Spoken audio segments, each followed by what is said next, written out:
এনসিপির নতুন আর একটা নাটক শুরু হয়েছে। আপনারা সবাই জানেন এই মুহূর্তে এনসিপি স্থানীয় সরকার নির্বাচন এবং ইসি পুনর্গঠনের দাবিতে আন্দোলন করতেছে। ইসি ভবন ঘেরোয়ার করে রাখছে, একদম গেটের সামনে গেট ভাঙার চেষ্টা করতেছে। এদের এই নতুন নাটকটা কেন জানেন আপনারা? অনেকে হয়তো বুঝতে পারেন নাই। এদের এই নতুন নাটকের কারণ হচ্ছে ইশরাক হোসেন, যিনি ঢাকার মেয়র হওয়ার প্রতিজ্ঞাবদ্ধ হয়েছেন এবং তার সমর্থকরা আন্দোলন করতেছে। এদিক থেকে যাতে সাধারণ মানুষের মুভমেন্টটা এই এনসিপির টুকাইদের দিকে যায়, ওইটা হচ্ছে 1 নাম্বার প্ল্যান।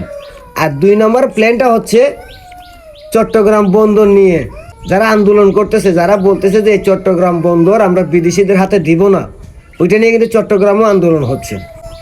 ওই দিক থেকে যাতে মানুষের দৃষ্টিভঙ্গিটা ঘুরে ওই এনসিপি টুকাইদের দিকে চলে আসে, এইটাই হচ্ছে এনসিপির নতুন নাটক।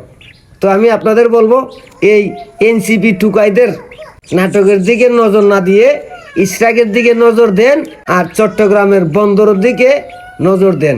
কারণ এরা এই নাটকটা করছে এই 2 দিক থেকে মানুষের মুভমেন্ট সরাই আইনা এই এনসিপি টুকাইদের দিকে যাতে নজরটা চলে আসে, আর ওদিক থেকে যাতে এরা চট্টগ্রাম বন্দরও দিয়ে দিতে পারে, আর ইশরাক হোসেনকে যাতে মেয়র পদ থেকে বাতিল করতে পারে।